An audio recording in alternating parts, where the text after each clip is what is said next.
Hey guys what's up welcome back to my channel. இந்த வீடியோவில் பார்த்தீங்கன்னா ரொம்ப விசேஷமான ஒரு இடத்துக்கு தான் நம்ம போயிட்டு இருக்கோம். இந்த இடம் வந்து கோலார் டிஸ்ட்ரிக்ட்ல உத்தனூர்ன்ற வில்லேஜில் தான் இந்த கோயில் வந்து இருக்கு. இந்த கோயில் வந்து ஸ்ரீ வரதராஜ சுவாமி டெம்பிள் உத்தனூர்.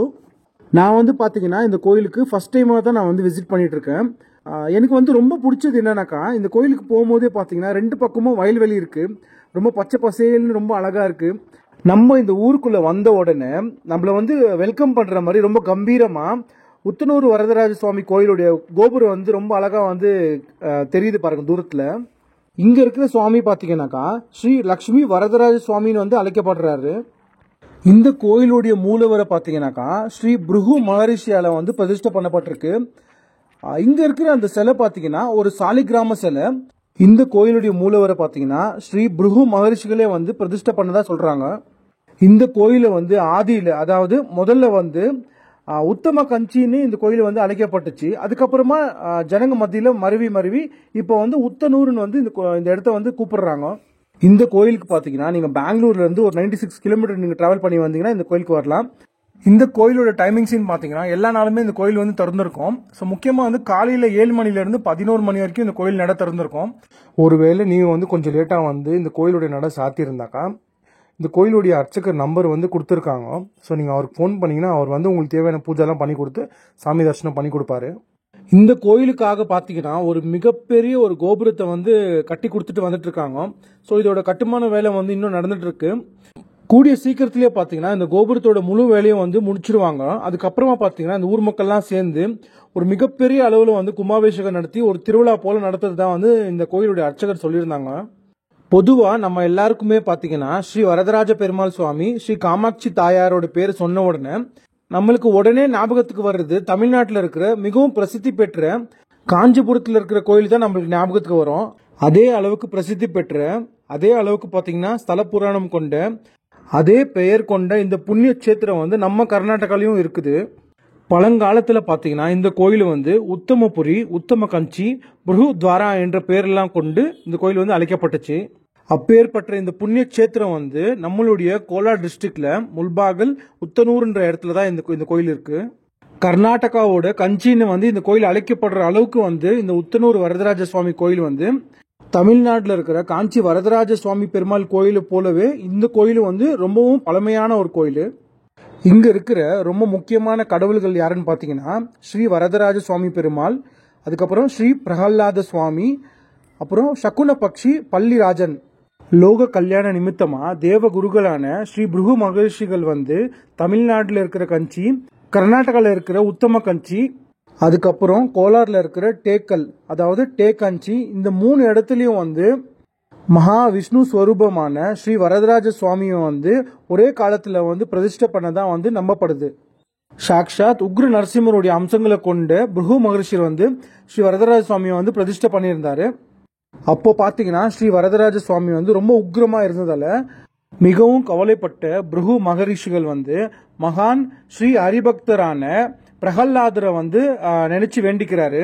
வேண்டிக்கிட்ட உடனே பாத்தீங்கன்னா பிரகலாதர் வந்து ஸ்ரீ வரதராஜ பெருமாள் முன்னாடி தோன்றி அவரை வந்து சாந்தி நிலையை வந்து அடைய வைக்கிறாரு.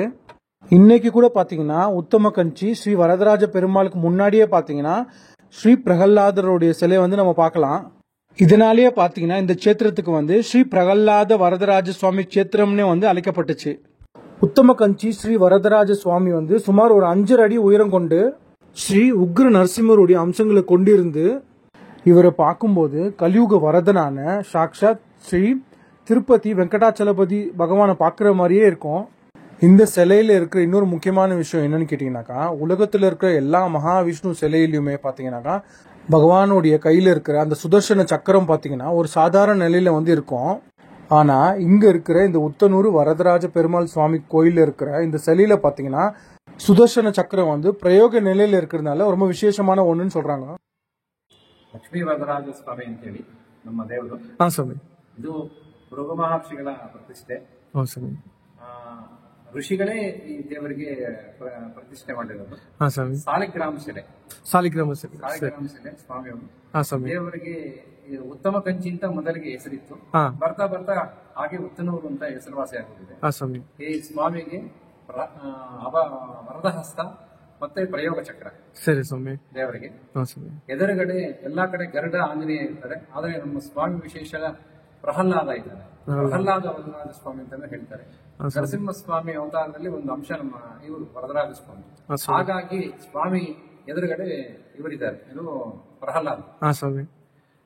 ಸ್ವಾಮಿ ದೇವಸ್ಥಾನದ ಟೈಮಿಂಗ್ಸ್ ಯಾವಾಗ? ಬೆಳಗ್ಗೆ ಬಂದು ನಾವು ಸುಪ್ರಭಾತ 7 ಗಂಟೆಗೆ, ಹಾ ಸ್ವಾಮಿ, 7ರಿಂದ ಕಾರ್ಯಕ್ರಮ ಮುಗಿಸ್ಕೊಂಡು ಪೂಜೆ ನಿವೇದನೆ ಮಾಡ್ಕೊಂಡು ಮನೆಗೆ ಹೋಗ್ತೀವಿ. ಹಾ ಸ್ವಾಮಿ. ಯಾರಾದ್ರೂ ಭಕ್ತಾದ್ರು ಬಂದು ಮತ್ತೆ ಸ್ವಾಮಿಗೆ ಪೂಜೆ ಅರ್ಚನೆ ಇದೆಲ್ಲ ಮಾಡ್ತೀವಿ. ಈ ದೇವಸ್ಥಾನದ ಕುಂಭಾಭಿಷೇಕ ಆಗ್ತದೆ ಸ್ವಾಮಿ? ಕುಂಭಾಭಿಷೇಕ ಇನ್ನ ವರ್ಕ್ ನಡೀತಾ ಇದೆ. ರಾಜಗೋಪುರ ಕುಂಭಾಭಿಷೇಕ ಹಾಕ್ಬೇಕು. ಸರಿ ಸ್ವಾಮಿ. ಜನ ಬರ್ತಾ ಇರ್ತಾರಲ್ಲ ಸ್ವಾಮಿ? ಬರ್ತಾ ಇರ್ತಾರಲ್ಲ. ವಿಶೇಷ ಸ್ವಾಮಿ ದೇವಸ್ಥಾನ ವಿಶೇಷ ಅಂದ್ರೆ ಇದನ್ನೇ ಪ್ರಯೋಗ ಚಕ್ರ ಇರೋದು. ಈ ಸ್ವಾಮಿಗೆ ಏನಂತಂದ್ರೆ ಈ ಸ್ವಾಮಿ ಹತ್ರ ಬಂದು ಬೇಡಿಕೊಂಡವರಿಗೆ ವಿವಾಹ ಆಗದೆ ಇರುವಂತ ವಿವಾಹ ಆಗುತ್ತೆ, ಸಂತಾನ ಆಗದೆ ಇರುವಂತ ಸಂತಾನ ಆಗುತ್ತೆ, ಅವರ ಅಭಿಷ್ಟಗಳೆಲ್ಲ ದೇವರು ನೆರವೇರಿಸ್ತಾರೆ. ಓಕೆ ಸ್ವಾಮಿ. ಅದೇ ವರದ ಹಸ್ತ ಇದೆ, ವರ ಕೊಡುವಂತ ಭಗವಂತ.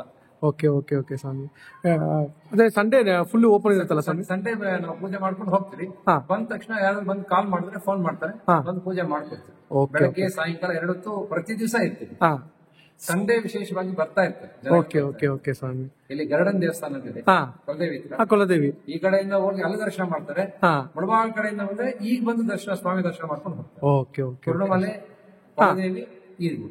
ಓಕೆ ಒತ್ತುನೂರು. ಓಕೆ ಸ್ವಾಮಿ. ஏதாவது விசேஷ ಸ್ವಾಮಿ ದೇವಸ್ಥಾನದ ಅಷ್ಟೆಲ್ಲ? ಇಷ್ಟೇ ವಿಶೇಷ. ஓகே சாமி, தேங்க்ஸ்.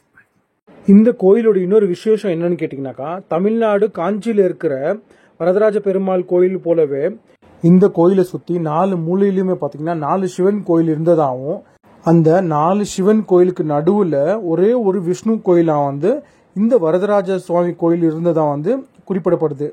வருஷம் இந்த உத்தம கஞ்சியில் வந்து ஜனவரி இல்லைன்னா பிப்ரவரி மாதங்களில் வந்து பிரம்ம ரத்தோத்சவம் வந்து இங்கே வந்து கொண்டாடுவாங்க. அது வந்து திருப்பதியில் நடக்கிற மாதிரி ரொம்பவும் கோலாகலமாக வந்து இங்கே வந்து கொண்டாடப்படும். தாசசேஷ்டரான ஸ்ரீபாதராஜரும் அவருடைய சிஷ்யரான வியாசராஜ மகானும் இந்த மாதிரி நிறைய பேர் வந்து இந்த வரதராஜ சுவாமி கோயிலில் உக்காந்து ஸ்ரீகிருஷ்ணரை நினைச்சு நிறைய கீர்த்தனைகளை வந்து எழுதியிருக்காங்க. இங்க இருக்கிற பெருமாள் பாத்தீங்கன்னா வரத அஸ்தம் கொண்டு காட்சி அளிக்கிறாரு, வரம் கொடுக்கும் கடவுளா இருக்கிறாரு. இங்க வந்து கல்யாணம் ஆகாதவங்களுக்கு கல்யாணம் ஆகுறதாவும், குழந்தை இல்லாதவங்களுக்கு குழந்தை பிறக்கிறதாவும், அவங்க மனசுல நினைச்ச காரியங்களை வந்து நடத்தி கொடுக்கறதா சொல்றாங்க. இந்த கோயில்ல இன்னொரு முக்கியமான விஷயம் என்னன்னு பாத்தீங்கன்னாக்கா, காஞ்சியில இருக்கிற ரொம்ப விசேஷமான இந்த பள்ளிராஜரை போலவே இங்கேயுமே பாத்தீங்கன்னா தீராத தோஷங்களையும் நிவர்த்தி பண்ற இந்த பள்ளிராஜருடைய புடைப்பு சிற்பம் வந்து வால்ல வந்து பொறிக்கப்பட்டிருக்கு. இதை மறக்காம வந்து நீங்க வந்து பார்த்துட்டு வாங்க. எனக்கு வந்து பாத்தீங்கன்னா இந்த இடத்துல வந்து ரொம்ப சோகமான ஒரு விஷயம் என்னன்னு பாத்தீங்கன்னா, இந்த பழமையான இந்த கோயிலுடைய அந்த இடிபாடு எல்லாம் இருக்கும் இல்லைங்களா, அந்த கல்லெல்லாம் வந்து ஒரு ஓரமா வந்து எடுத்து வச்சிருக்காங்க. அது மட்டும் இல்லாம நீங்களே பார்க்கலாம், இந்த வீர கல்லெல்லாம் இருக்கு இல்லைங்களா, அது கூடவே நிறைய சதி ஸ்டோனு இந்த மாதிரி வந்து நிறைய கல்லெல்லாம் வந்து இப்படி போட்டு வச்சிருக்காங்க. ஸோ இதெல்லாம் வந்து கண்டிப்பாக வந்து எடுத்து ஒரு நல்ல நிலைமையில வந்து வைப்பாங்கன்னு நான் நினைக்கிறேன். ஸோ அதுக்கான வேலையும் வந்து பார்த்தீங்கன்னா ஸ்டார்ட் பண்ணிட்டு இருக்காங்க. இந்த வீரக்கல்லில் இருக்கிற இந்த வீர மரணம் அடைஞ்ச அந்த வீரன் இருக்காங்க இல்லையா, அவங்க ஊருக்காகவும் அவங்களுடைய வந்து அந்த ஆடு மாடுகளுக்காகவும் வந்து சண்டை போட்டு போரில் வந்து உயிர் தியாகம் பண்ணதுக்கு வந்து ஒரு ஞாபகார்த்தமாக இந்த கல் வைப்பாங்க. கண்டிப்பாக இந்த பொக்கிஷத்தெல்லாம் இந்த ஊர் மக்கள் வந்து காப்பாற்றி நல்ல ஒரு முறையில் வந்து வைப்பாங்க நான் நம்புகிறேன். இவ்வளவு வீரர்கள் இந்த இடத்துல இருக்குதுன்னாக்கா, அந்த காலத்தில் இந்த ஊர் வந்து எவ்வளோ செழிப்பாக இருந்திருக்கும், எந்த அளவுக்கு வந்து இந்த ஜனங்கள்லாம் வந்து இருந்திருப்பாங்கன்னு நீங்களே பாருங்களேன். கைஸ் நீங்களே பார்க்கலாம், புதுசாக ஒரு மண்டபம் கட்டிட்டு இருக்காங்க பாருங்க. இந்த வீரர்கள் எல்லாம் எடுத்து அந்த இடத்துல வந்து வச்சு ப்ராப்பராக வந்து இது சேஃப்டி பண்ணுறதுக்காக இது பண்ணிட்டு இருக்காங்க. நீங்கள் இந்த முல்பாகலுக்கு வந்தீங்கன்னாக்கா 3 முக்கியமான கோயிலுங்களை வந்து நீங்கள் சுற்றி பார்க்கலாம். ஒன்று வந்து இந்த உத்தனூர் வரதராஜ சுவாமி கோயில், இன்னொன்று வந்து குருடுமலை கணேசா டெம்பிள், அதுக்கப்புறம் பார்த்தீங்கன்னாக்கா இந்த குலதேவி கருட பகவான் கோயில். இந்த 3 கோயிலும் நீங்கள் பார்க்கலாம். பொதுவாக எல்லா கோயிலையும் நடக்கிறது போல இந்த கோயிலையும் நடந்திருக்கு. அது ஏன்னே தெரியல, இந்த கோயிலுக்கு சேர்ந்த இந்த பழமையான இந்த கல்லெல்லாம் இருக்கும் இல்லைங்களா, அந்த கல் எல்லாத்தையும் பார்த்தீங்கன்னாக்கா ஒரு ஓரமாக வந்து எடுத்து வச்சிருக்காங்க. அதே கல்லை யூஸ் பண்ணி ஏன் தான் இந்த கோயிலை வந்து மறுபடியும் கட்ட மாட்டேன்றாங்கன்னு எனக்கு தெரியல. இந்த மாதிரி இந்த தொன்மையான கல்லெல்லாம் வந்து நம்ம ஓரத்தில் போடுறதால அந்த கோயிலுடைய உண்மைத்தன்மையை வந்து நம்ம வந்து இழந்துடுறோம். ஸோ எவ்வளோ கஷ்டப்பட்டு இந்த கோயிலில் வந்து கட்டியிருப்பாங்க. ஸோ அது வந்து நம்ம வந்து ஈஸியாக வந்து நம்ம அழிச்சிட்டு வரோம், அவ்வளோதான். இந்த கோயிலை பற்றி இன்னொரு சுவாரஸ்யமான விஷயம் என்னன்னு கேட்டிங்கனாக்கா, எப்படி கஞ்சியில் வந்து காமாட்சி அம்மா வந்து ஒரே ஒரு ஸ்ரீசக்தியாக இருக்கிறாங்களோ, அதே போல இந்த உத்தம கஞ்சிலையும் பாத்தீங்கன்னா ஸ்ரீ சௌடேஸ்வரி தாயார் வந்து இருக்கிறாங்க. இந்த போட்டோல இருக்கிற சௌடேஸ்வரி தாயாருக்கு வந்து அநேக பக்தர்கள் இருக்கிறாங்க. அவங்க எல்லாம் வந்து கோலாகலமா திருவிழாலாம் கொண்டாடி வழிபட்டு வந்துட்டு இருக்காங்க. ஸ்ரீ சௌடேஸ்வரி அம்மாவோட கோயில் பாத்தீங்கன்னா வரதராஜ சுவாமி கோயில்ல இருந்து கொஞ்சம் தூரத்துல தான் இருக்கு. நீங்க யாரை கேட்டாலும் சொல்லுவாங்க. இந்த இடத்துல பாத்தீங்கன்னா ஒரு தெலுங்கு லிபியில இருக்கிற இந்த ஒரு கல்வெட்டை வந்து பார்க்கலாம். இந்த கோயிலுக்கு சம்பந்தப்பட்ட ஒரு கல்வெட்டு. நீங்க வீக்கெண்ட்ஸ்ல எங்கன்னா டிராவல் பண்ணணும்னு நினைச்சீங்கன்னா கண்டிப்பா இந்த முல்பாகில் இருக்கிற இந்த கோயிலெல்லாம் வந்து ஒரு நாள் விசிட் பண்ணிட்டு போங்க. ரொம்ப நல்லா இருக்கும்.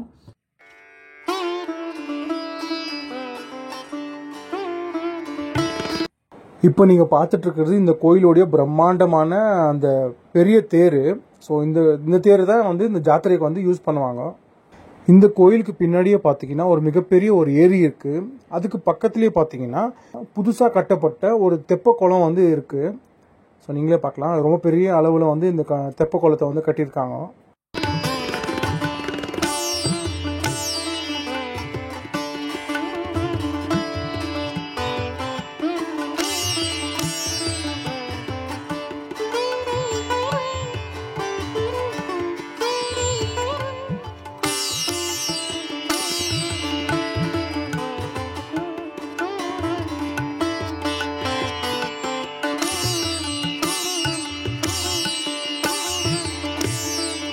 கண்டிப்பா இந்த கோயிலையும் இந்த உத்தனூர் வில்லேஜோட இந்த நேச்சர் பியூட்டியும் ஒரு வாட்டியாச்சும் நீங்க பார்த்தே பார்க்கணும். Sorry guys, after long time இந்த லாங் வீடியோ வந்து நான் போடுறேன். இதே போல நிறைய நல்ல நல்ல கோயில்கள்லாம் நீங்க பார்க்கணும்னு நினைச்சீங்கன்னா என் சேனலை வந்து லைக் பண்ணி சப்ஸ்கிரைப் பண்ணி எனக்கு கொஞ்சம் சப்போர்ட் பண்ணுங்க காய்ஸ். தேங்க்ஸ் ஃபார் வாட்சிங் காய்ஸ்.